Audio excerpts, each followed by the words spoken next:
Hi everybody, and welcome back to our Keep It Simple series all about property.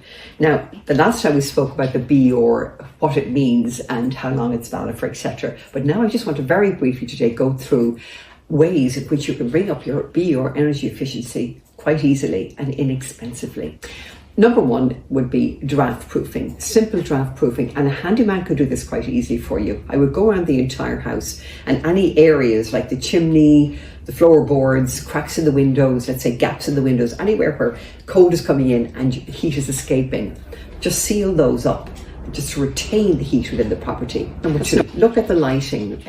Again, your LED bulbs are much more energy efficient. So remember, just keep that in the back of your mind to use your LED bulbs. Then your hot water cylinder. What's your lagging jacket like? Is it very old? Can it be replaced with a new one to retain the heat? And if your boiler is really old, I know it's an expensive job, but try and replace with heat pump, which the heat pump will be much more energy efficient. And then you can look at your attic, your 300mm foam in your attic. Again, not a very expensive job.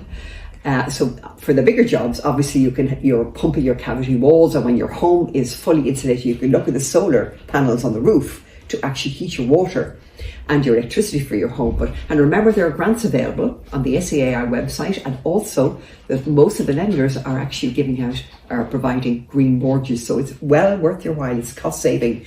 And just keep in the back of your mind for our own planet here, on this entire planet, that it's obviously so important to bring up, to look at your energy, your sustainability.